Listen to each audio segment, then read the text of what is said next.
Turn around and place your hands behind your back. Now you are trapped. I will file such a case against you that you will not be able to escape.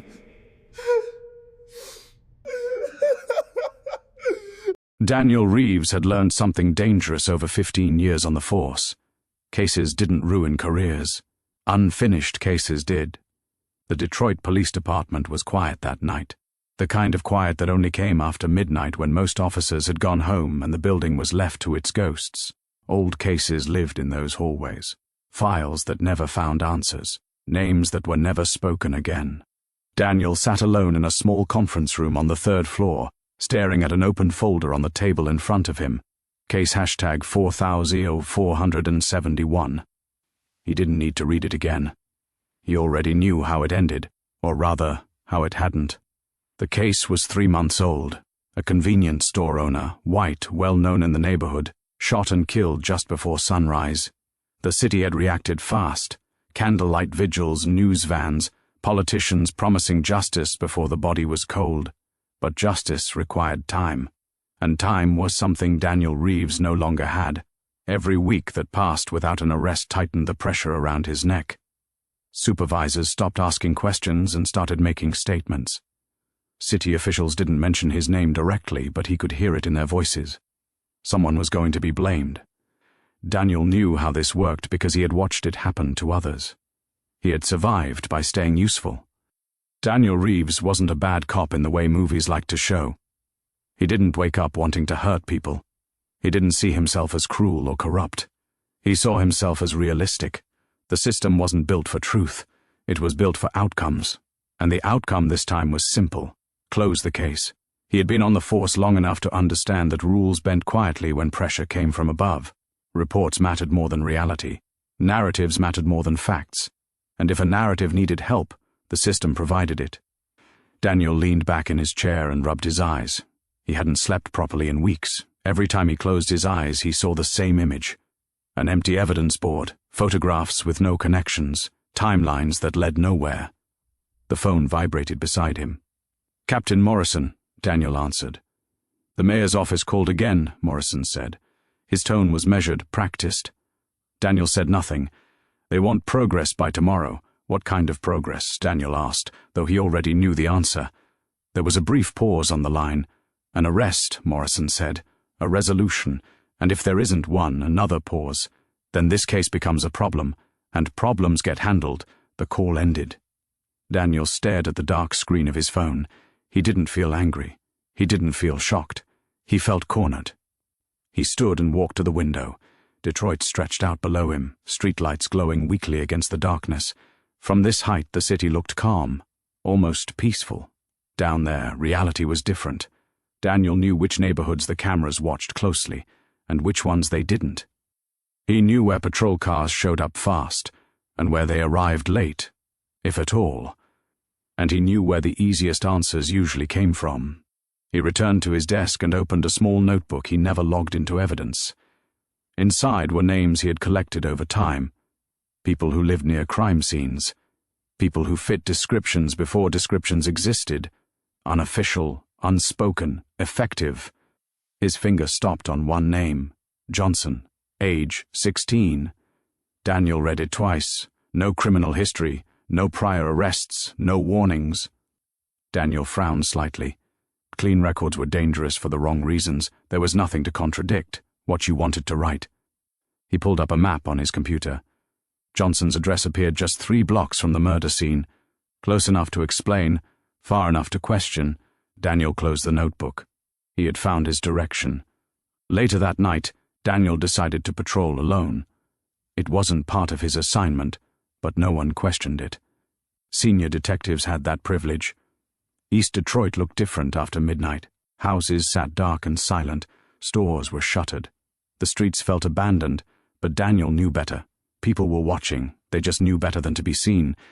That was when he spotted the boy, a teenager riding a bicycle down the street, headphones on, backpack hanging loosely from one shoulder. He wasn't rushing. He wasn't hiding. Johnson. Daniel slowed the cruiser and turned on the lights. The boy stopped immediately. That detail stayed with Daniel. Most kids ran. This one didn't. Johnson removed his headphones, confusion on his face. Yes, sir, he said. Daniel asked for identification. Johnson handed over his school ID without protest. Daniel studied the card, then the boy. No fear, no defiance, just expectation. That bothered him more than resistance would have. Where are you coming from? Daniel asked. The library, Johnson replied. I was studying, Daniel nodded, as if considering the answer. Get in the car, he said. I need to ask you a few questions. Johnson hesitated. Am I in trouble? Daniel didn't respond. Silence did the work for him. As Johnson sat in the back seat of the cruiser, he looked out at the passing streets. He assumed this was a misunderstanding, something that would clear up once questions were answered. Daniel drove past Johnson's street, past his block, past the place where he should have stopped. Johnson noticed but didn't speak. At the precinct, Daniel led him into a conference room and told him to sit. The door closed softly behind them. This won't take long, Daniel said. Johnson nodded. He believed him. Daniel placed a blank folder on the table. No evidence yet, no statements yet, just space to build something. Daniel stepped out of the room and locked the door. He stood in the hallway for a moment, listening to the low hum of the building. Somewhere downstairs, a radio crackled. A phone rang and stopped. Inside that room sat a 16-year-old boy who believed honesty was protection. Outside that room stood a man who understood how easily honesty could disappear. Daniel Reeves believed he had just taken control of a failing case. He didn't yet understand that the moment he locked that door, he had set in motion a chain of events powerful enough to destroy not only an innocent life, but his own. The first lie was qui. Et. That was always how it began.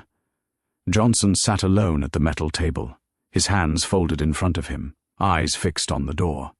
The conference room was windowless, painted a dull grey that made time feel heavier than it was. A single fluorescent light buzzed overhead, flickering just enough to be noticed. He had been sitting there for almost an hour. No one had told him how long it would take. No one had explained what the questions were about. But Johnson wasn't scared yet. He still believed this was a mistake. Outside the room, Daniel Reeves stood with his back against the wall, reading Johnson's file for the third time. It was thin, too thin. No juvenile record, no school incidents, no history of violence. Daniel didn't see that as a problem. He saw it as opportunity. Clean records meant fewer contradictions, fewer people paying attention, fewer voices willing to fight back. Daniel checked his watch, then opened the door. Johnson looked up immediately, relief flashing across his face. Sir, he asked, am I going home soon? Daniel closed the door behind him. That depends, he said calmly, taking a seat across from the boy. We just need to clear some things up. Johnson nodded. Okay. That was the moment Daniel knew this would be easy. Daniel started slow. Where were you last night? Who do you usually hang out with? Do you know anyone who owns a gun? Johnson answered everything honestly. He talked about school, about helping his mother around the house, about plans to apply for college early because his grades were good. Daniel listened without reacting. Honesty was predictable. It followed rules, and rules could be bent. Daniel slid a photo across the table. A grainy still from a nearby security camera, blurred, dark, barely recognizable. This you, Daniel asked. Johnson leaned forward, squinting. I don't think so, he said carefully. I was at home. Daniel didn't correct him. Instead, he let the silence grow. Silence made people doubt themselves. Minutes passed. Maybe longer. Daniel leaned back in his chair. Johnson, this doesn't look good. Johnson's chest tightened. I didn't do anything. That's what everyone says, Daniel replied. But witnesses put someone matching your description near the scene. What witnesses? Johnson asked. Daniel ignored the question. Here's how this works, he said. If you cooperate, things go easier. If you don't, the system decides for you. Johnson frowned. Can I call my mom? Daniel shook his head slowly. Not yet. That was the second lie. Johnson had the right to call her. Daniel knew it. Johnson didn't. The room felt smaller now. Hours passed in fragments. Daniel left, came back, left again. Each time, the questions repeated with small changes. The same story told from different angles, searching for cracks. Johnson's confidence began to fade. He wasn't trained for this. He didn't know that consistency was survival. He didn't know that confusion could be weaponized. At one point, Daniel slid a document across the table. A statement. "We just need you to sign," Daniel said. "It says you were near the store that morning. That's all." Johnson stared at the paper. "But I wasn't." Daniel leaned forward. "Then why does the evidence say you were—" Johnson's hands trembled. "I don't understand," he whispered. Daniel watched closely. S was the moment when pressure turned into power. By early morning, Johnson was exhausted.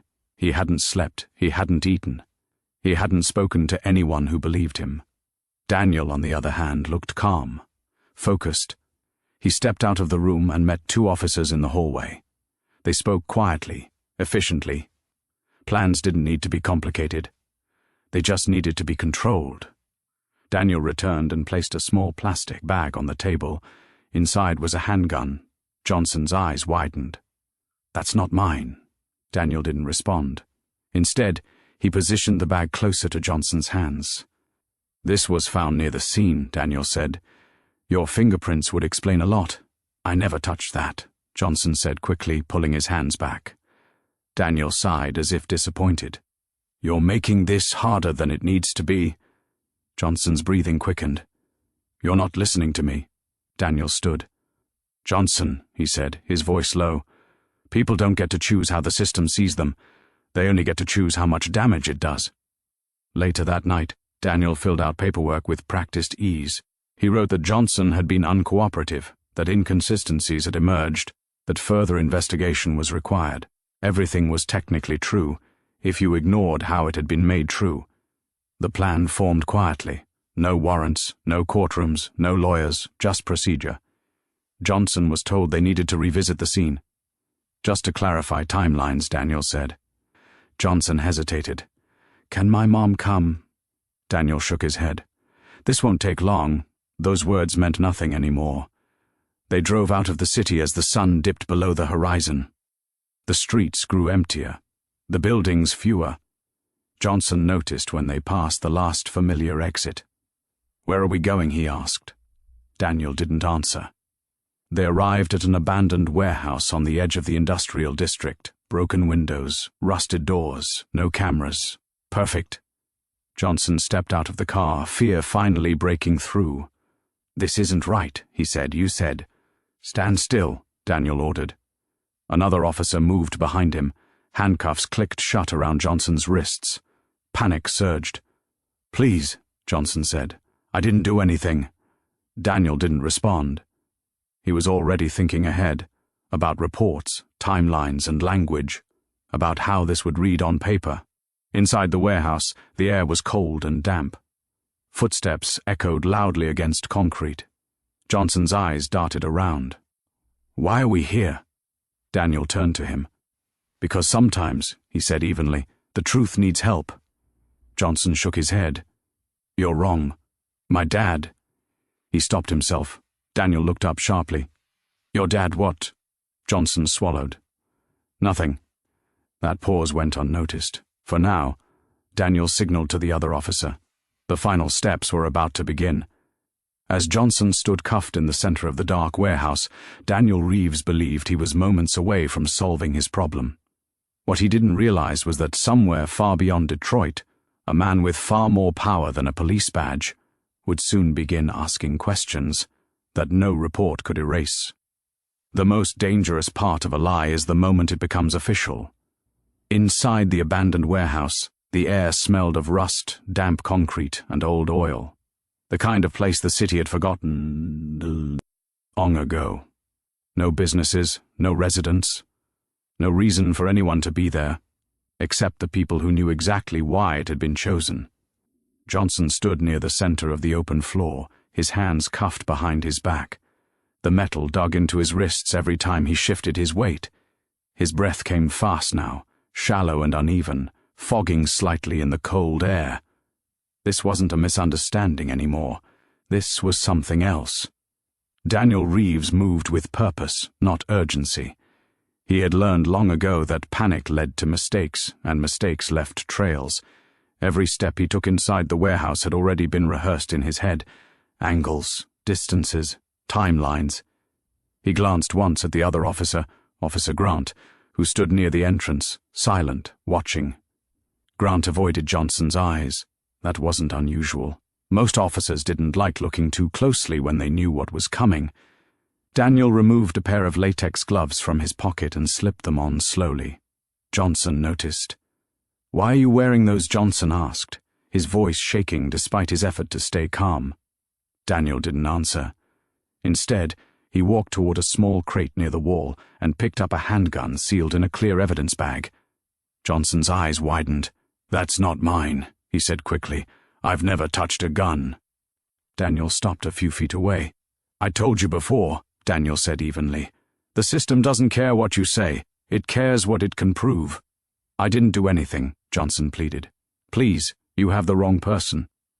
Daniel looked at him, really looked at him, for the first time since they arrived, 16 years old, too young to understand what power looked like when had already decided. Daniel felt something flicker inside him. Not guilt, not doubt, annoyance. "Pick it up," Daniel said, holding the bag out. Johnson stepped back as far as the cuffs would allow. "No, I won't," Daniel nodded once. "That's unfortunate." He lowered the bag, turned slightly away, and spoke just loud enough for Grant to hear. "Suspect is refusing to comply." Grant swallowed.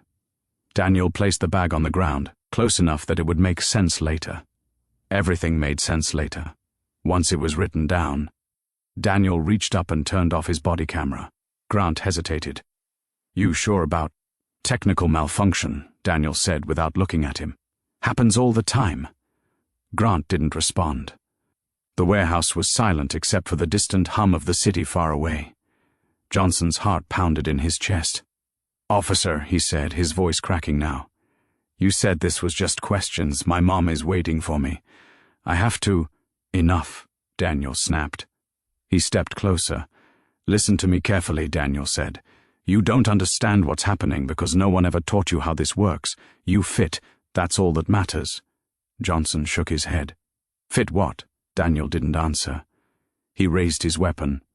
The first shot echoed violently, bouncing off the concrete walls like a scream that wouldn't stop.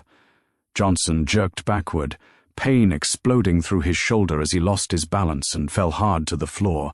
The cuffs prevented him from breaking his fall. His cheek hit concrete. Blood filled his mouth. He cried out. Grant froze.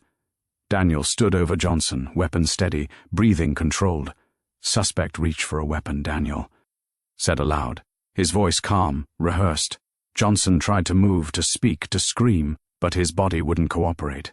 His vision blurred. "Please," Johnson whispered. "I didn't." The second shot ended the sentence. Silence followed. Heavy. Absolute. Daniel lowered the gun slowly. Grant stared at the body on the floor, his face pale. "Jesus." Daniel turned to him sharply. "Do not say his name." Grant swallowed hard. Daniel knelt beside Johnson and carefully removed the handgun from the bag. He placed it near Johnson's hand, adjusting the angle slightly. Then he pressed Johnson's fingers against the grip. Firmly, deliberately. After that, everything moved fast. Daniel turned his body cam back on. "Shots fired," he said into the recorder. "Officer involved shooting. Suspect down." Grant radioed it in with shaking hands. Sirens approached within minutes. Red and blue lights flashed against broken windows, painting the warehouse in violent color. Paramedics arrived but didn't rush. They never did when police said it was clear. A sheet was pulled over Johnson's body. 16 years old, gone. By sunrise, the narrative was complete. Police tape cordoned off the area. Evidence markers dotted the floor. The gun sat neatly where it was supposed to be. Daniel spoke to supervisors with practiced confidence. He resisted, Daniel said. He reached. Grant nodded silently beside him. The initial report was clean, efficient, believable. By noon, the headlines were written. Teen suspect killed in officer-involved shooting.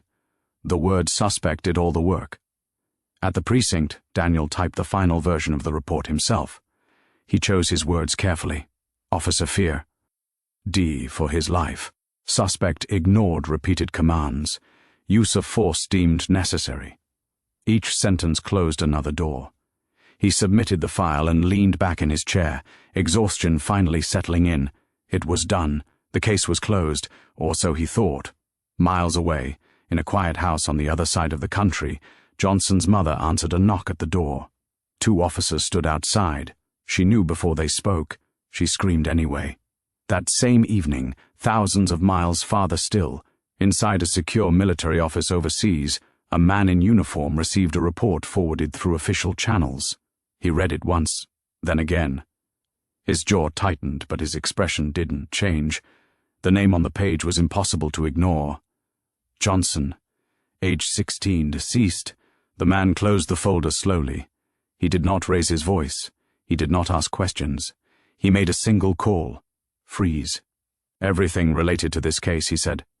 I want every file, every log, every second of data. When the call ended, he remained standing, staring at the wall. This wasn't just a death. This was a mistake, and mistakes had consequences.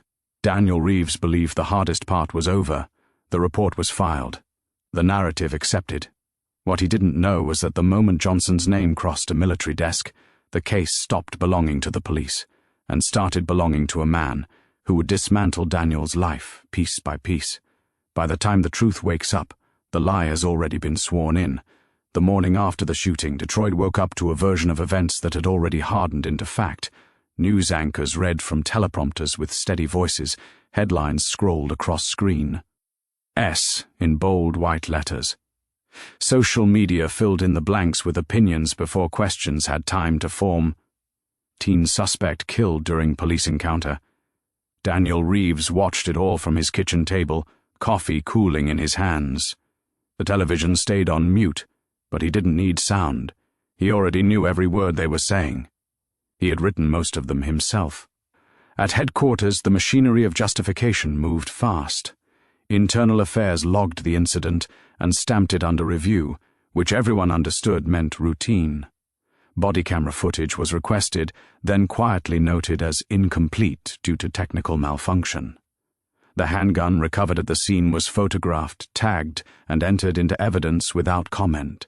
No one asked why a 16-year-old had been taken to an abandoned warehouse at night. No one asked why there was no arrest report preceding the encounter.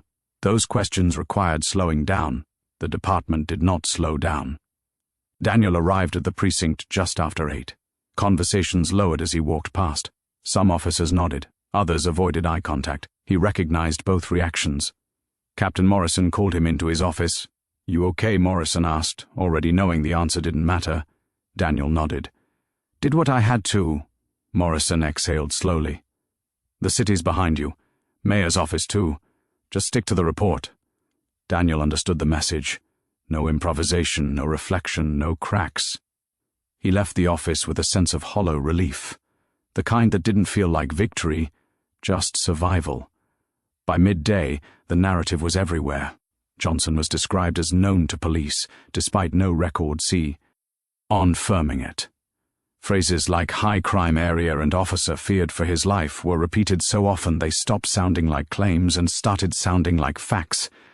Daniel watched reporters gather outside the precinct, microphones raised, waiting for a statement that would never include uncertainty. Uncertainty made people uncomfortable. Certainty kept systems intact. Across town, Johnson's mother sat on her living room couch, surrounded by relatives she barely noticed. The house felt too quiet without Johnson's voice filling it. A folded American flag lay on the table, an offering she didn't understand, delivered without explanation. She listened as an officer recited condolences, her hands clenched. Something was wrong. She couldn't explain it, but she felt it deep in her chest. Johnson had never owned a gun. Johnson had never fought back. Johnson had believed in rules. She asked for a lawyer. The officer hesitated, then nodded. That request went nowhere. 3 time zones away, inside a secure military facility, General Marcus Johnson stood alone in his office. The report spread open on his desk. He had read it 4 times. Each sentence was polished. Each paragraph aligned perfectly with protocol. And every word felt wrong. Marcus Johnson had spent his entire adult life studying systems, how they operated, how they failed, and how they protected themselves. He recognized patterns the way other men recognized faces. This report wasn't chaotic, it was too clean. He reached for the phone and dialed a number he rarely used. "I need a quiet review," he said when the line connected. No flags, no notifications. The voice on the other end didn't ask question. "Yes, sir." Marcus hung up and stared at Johnson's name again. He hadn't raised his son to invoke power. Johnson didn't even know how much power existed behind his last name. That had been intentional, but this wasn't about power anymore. It was about truth. Back in Detroit, Daniel Reeves felt the first shift late that evening. His department-issued email locked him out without warning. A notification appeared on his phone. Bank verification required. His credit card declined at a gas station he had used for years. Small things, administrative things. But Daniel had learned to respect small things. They were often the first sign that the ground was moving. The next morning, federal agents arrived at the precinct. No sirens, no announcements. Just credentials flashed quietly at the front desk. Daniel watched from a distance as they were escorted upstairs, not to internal affairs but to records. That detail tightened something in his chest. Records meant history. History meant patterns. An agent approached Daniel later that day. "Officer Reeves," he said evenly, "we're placing you on administrative leave pending further review." Daniel nodded. He had expected that. What kind of review, Daniel asked. The agent met his eyes. A comprehensive one. Daniel handed over his badge and service weapon. Metal clinked softly as they hit the table. For the first time since the warehouse, Daniel felt exposed. That night, Daniel sat alone in his living room, a television off. His phone buzzed repeatedly. Calls from co-workers he didn't answer. He replayed the events in his head, searching for the mistake.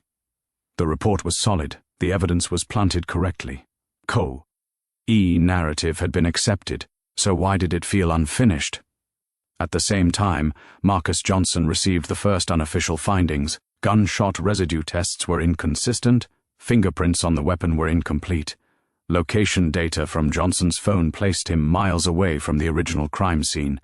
Individually, none of it proved misconduct. Together, it told a story. Marcus closed the folder and stood. He didn't need to confront anyone yet. He needed more time. And time, unlike Daniel Reeves, was something he controlled. The next morning, headlines shifted slightly. Federal Review ordered in teen shooting. The wording was subtle, but Daniel noticed. Federal meant distance.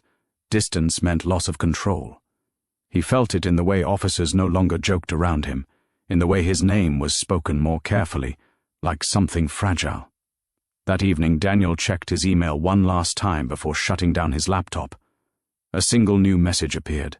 No subject line. Just a sentence. "We are reviewing your past use of force cases." Daniel stared at the screen, his pulse quickening. Past cases didn't matter unless someone wanted them to, and someone clearly did. Daniel Reeves had believed the story was finished once the report was filed. What he didn't realize was that the moment the Federal Review began, his entire career became evidence, and somewhere beyond his reach, a father was quietly assembling the truth. Power doesn't announce itself when it moves. It documents. General Marcus Johnson never raised his voice, not in war rooms, not in briefings, and certainly not now. He sat alone in a secure conference room, jacket folded neatly on the table. Beside him, sleeves rolled just enough to be comfortable. On the screen in front of him was a timeline, not of a battle, but of a boy's final 24 hours. His son's. The room was silent except for the soft hum of encrypted servers, the kind of place where nothing leaked and nothing disappeared. Marcus had chosen it intentionally. If the truth was going to surface, it would need protection long before it needed publicity. He watched Johnson's movements replayed in clean digital lines. Library check-in, public transit data, phone pings, timestamps down to the second. Every data point contradicted the police narrative. Marcus didn't feel anger yet. He felt confirmation.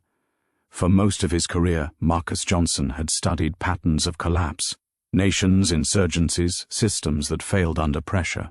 Police departments were no different. They operated on hierarchy, loyalty, and fear. Once you understood that, their blind spots became obvious. The report from Detroit was flawless on the surface. Too flawless. Real chaos left fingerprints. This left polish. Marcus leaned back slightly and folded his hands. "Pull Reeves's prior use of force cases," he said calmly. The analyst across from him didn't hesitate. "Yes, sir." Daniel Reeves felt the investigation tightening before anyone said his name out loud. His administrative leave had turned quiet, too quiet. No calls from supervisors, no reassurance from internal affairs. The department hadn't turned against him. It had stepped away. That was worse. Daniel spent his days pacing his house, refreshing news feeds, waiting for his phone to ring. His badge sat untouched in a drawer. His service weapon was already gone. He told himself this was procedural. He told himself it would pass. But systems didn't behave this way unless something deeper was happening. The first knock came on a Tuesday morning. 2 federal agents, calm, polite. They asked for consent to search his home electronics. Daniel agreed. That was mistake number 1. They didn't accuse him of anything. They didn't need to. They took laptops, phones, storage drives. Every device Daniel had touched in the last decade. As they left, one agent paused. "This review goes back further than you think," he said quietly. Daniel didn't respond. He couldn't. Back in the secure facility, Marcus reviewed the first set of internal findings. 3 prior cases, 3 suspects, 3 incidents labeled justified. All 3 shared details Johnson's case did: body camera interruptions, missing footage, conflicting witness timelines. Marcus closed the file. Patterns didn't lie. People did. Marcus never contacted the Detroit Police Department directly. That would have been inefficient. Instead, he let the evidence move through proper channels. Federal oversight committees, civilian review boards, interagency task forces. Each step was quiet. Each step irreversible. By the time Detroit realized what was happening, the case no longer belonged to them. Daniel Reeves noticed the change when his bank accounts were frozen pending review, when his credit line vanished, when his pension statement disappeared from the system altogether. Financial pressure wasn't punishment, it was leverage. His wife noticed first. "They took the savings," she said, voice shaking. "Daniel, what's happening?" Daniel didn't answer. He couldn't explain some thing he was still refusing to name. The forensic report arrived 48 hours later. Gunshot residue on Johnson's hands was inconsistent with handling a firearm. Fingerprints on the weapon were partial, placed, not gripped. Trajectory analysis showed Johnson's hands were restrained when the shots were fired. Marcus read the report twice. Then he nodded. "Proceed," he said. In Detroit, the media narrative shifted, subtly at first. New questions raised in officer-involved shooting. Federal review examines evidence handling. Daniel watched the headlines change like weather patterns, each one colder than the last. Friends stopped calling. Colleagues stopped responding. Grant, the officer who had been there, was subpoenaed. That was mistake number 2. Grant broke. Grant's testimony was recorded behind closed doors. He didn't cry. He didn't dramatize. He simply told the truth about the warehouse, about the gun, about the body camera, about Daniel Reeves. The immunity deal was signed the same day. Marcus Johnson received the transcript that evening. He didn't smile. He didn't need to. This wasn't victory. It was alignment. Daniel Reeves was arrested 3 days later. No press conference, no spectacle, just cuffs. As they led him through the courthouse hallway, he finally understood the scale of what he had triggered. This wasn't departmental discipline. This was erasure. Marcus stood alone that night, looking out through reinforced glass at a city far from Detroit. He thought of Johnson. Quiet, disciplined, trusting. He had raised his son to believe in systems. Now he would make sure the system answered for what it had done. Daniel Reeves believed. Arrest was the bottom.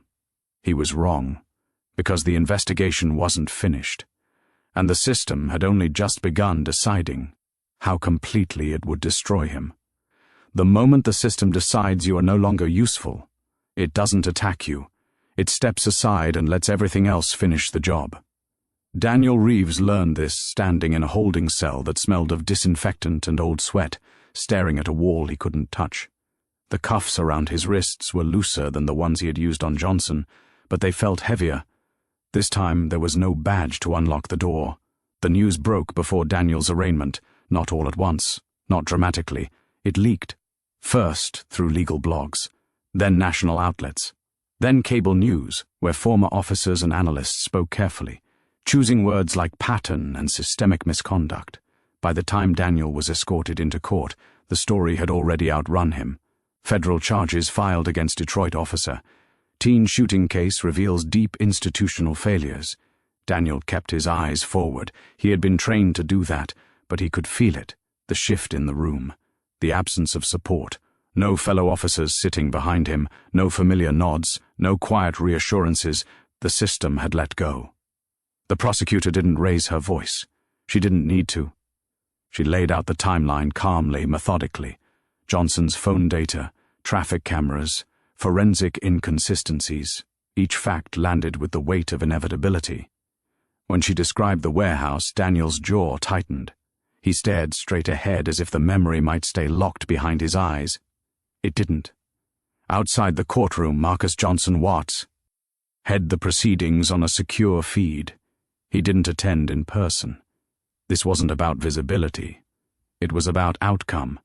He listened as the judge denied bail, citing flight risk and severity of charges.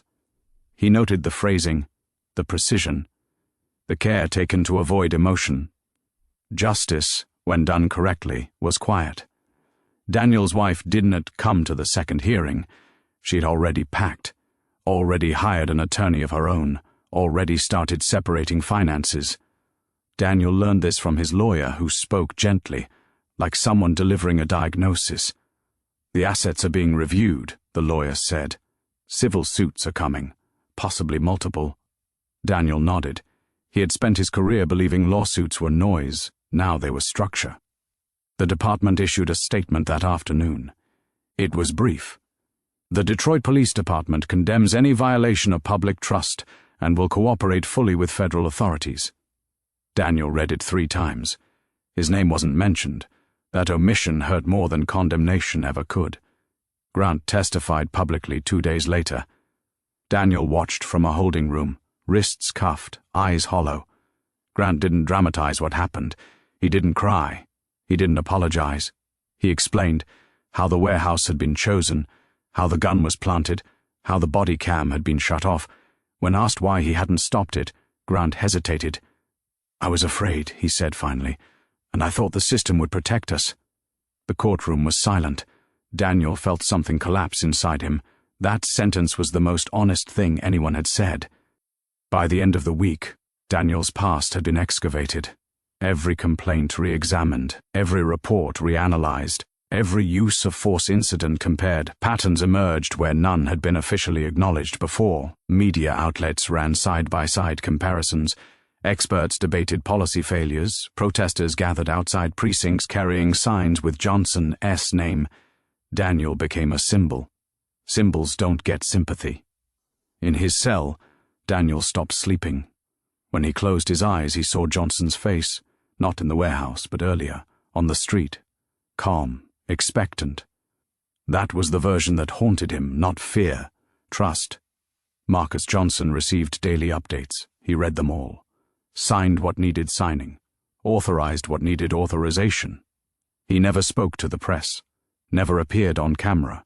His role remained unnamed, unacknowledged. That was intentional.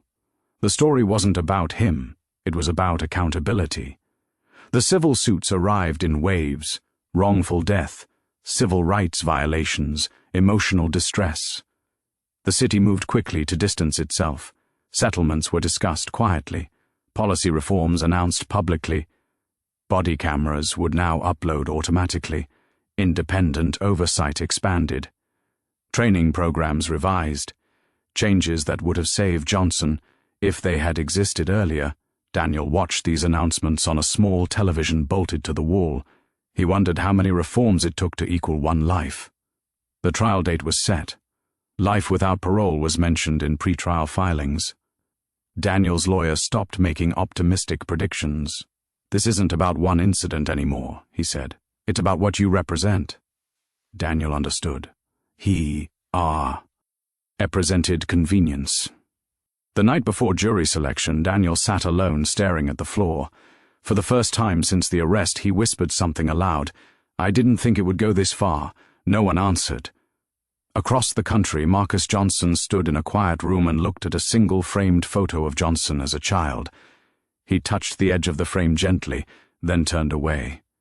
The system had done what it always did, too late, at great cost, but this time it had been forced to look at itself.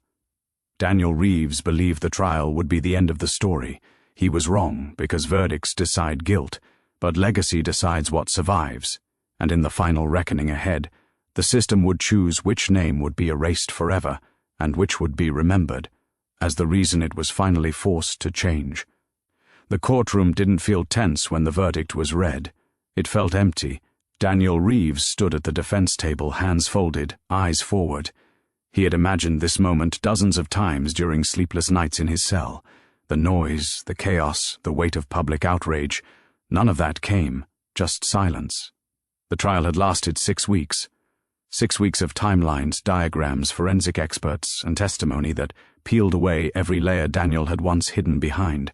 The prosecution never framed him as a monster. That would have been too easy and too dismissible. Instead, they framed him as something worse. Predictable. They showed how procedure had been weaponized, how language had replaced truth, how a system designed to protect had been used to erase.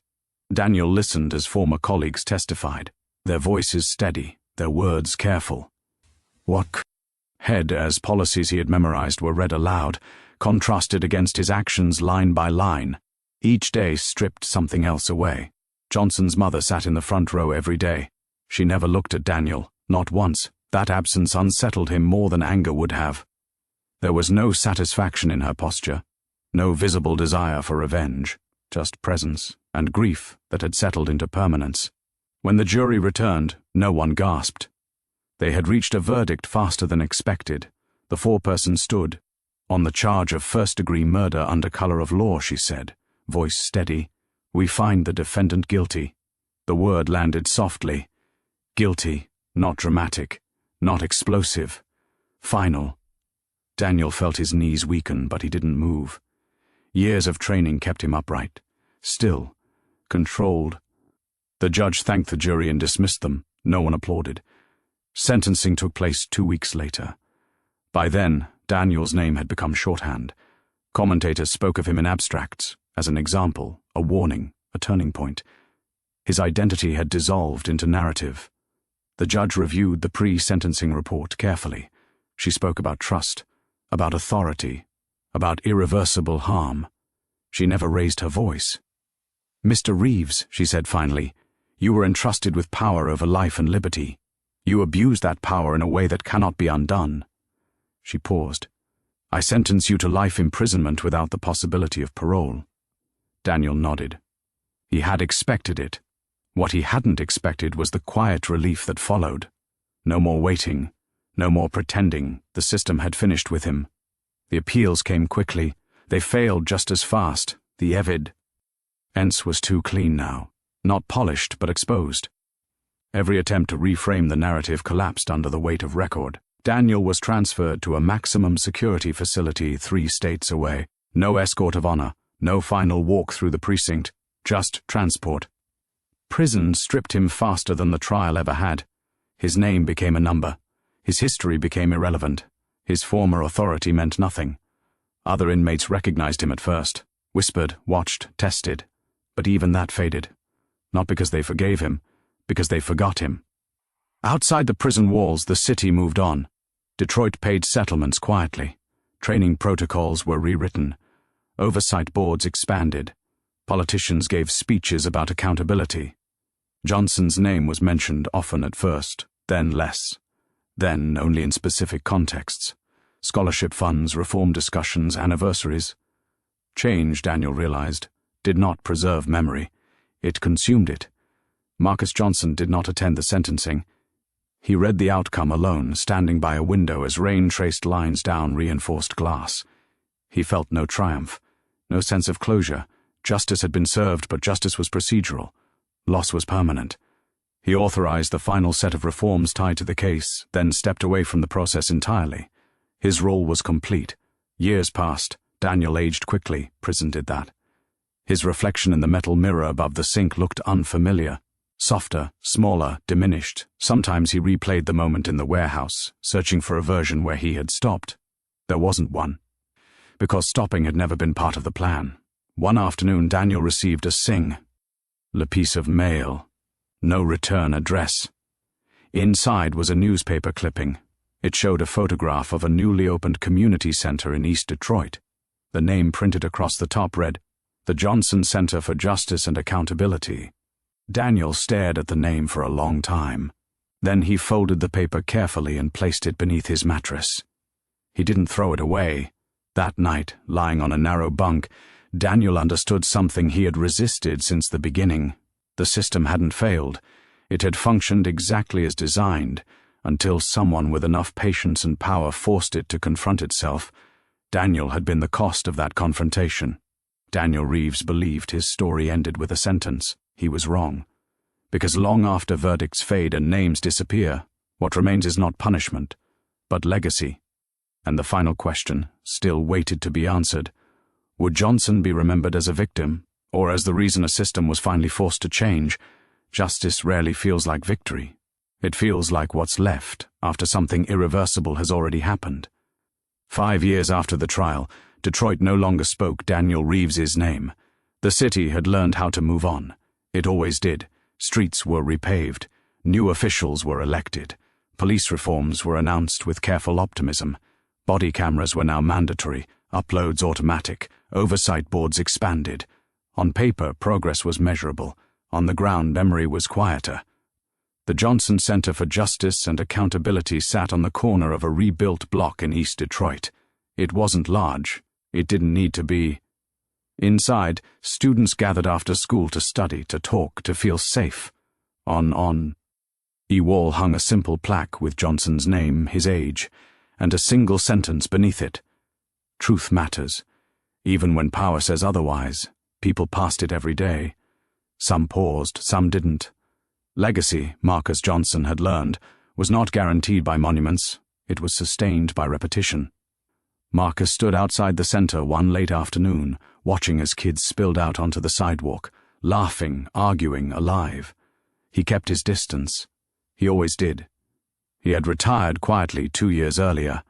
No ceremony, no farewell tour. He had given enough of his life to systems that demanded everything and returned very little. Now he measured time differently, not in operations or outcomes, but in moments he allowed himself to feel. Johnson would have been 21 that year. Marcus did the math often. Inside the center, Johnson's mother sat at a small desk, reviewing scholarship applications. She had resisted turning her son into a symbol at first. Symbols flattened people, reduced them. But she had learned something too. Silence erased faster than misuse of power ever could. So she spoke when asked, she corrected when misrepresented, and when she was tired, she rested, knowing the work would continue without her voice if it had to. That was the difference now. The system no longer depended on one person's courage. Daniel Reeves learned none of this in real time. Prison had no news ticker, no updates on reform, no context for the world beyond the fences. What filtered in came late, distorted, incomplete. Years passed without milestones. No appeals, no transfers, no parole hearings, just routine. He worked in the prison library now, shelving books, repairing bindi. NGs, handling words more carefully than he ever had before. Authority had been replaced by structure, choice by schedule. In some ways it was easier. He no longer had to decide who mattered. That decision had already been taken from him. Sometimes late at night, Daniel thought about Johnson, not as the boy in the warehouse, but as the teenager on the bike.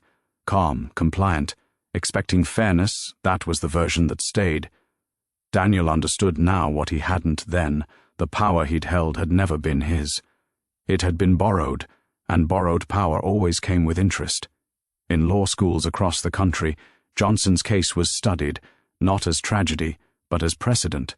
Students debated procedure, Professors dissected language. Analysts pointed to the moment the narrative broke, not with outrage, but with evidence.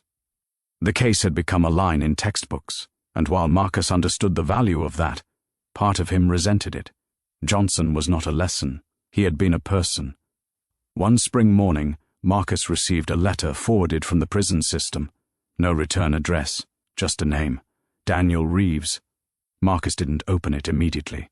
He held it for a long time, weighing it as if paper could carry intention. Finally, he did. The letter was short, careful, unapologetic, but not defensive. Daniel didn't ask for forgiveness. He didn't explain. He wrote only this: "I understand now that the system didn't make me do it. It just made it easy. I won't ask you for anything. I just wanted you to know that I finally see what I took." Marcus folded the letter once. Then again, he placed it in a drawer and locked it. Some truths didn't need response. Years later, a young journalist would ask Marcus Johnson in an interview, "Do you believe the system has changed?" Marcus paused before answering. "Systems don't change," he said. "They adapt when they're forced to." "And was it forced?" she asked. Marcus looked past her toward the street. "Yes," he said, "but not by me. On the anniversary of Johnson's death, there was no vigil, no press conference, no speeches, just a group of kids planting a tree behind the community center, its roots spread quietly into the soil.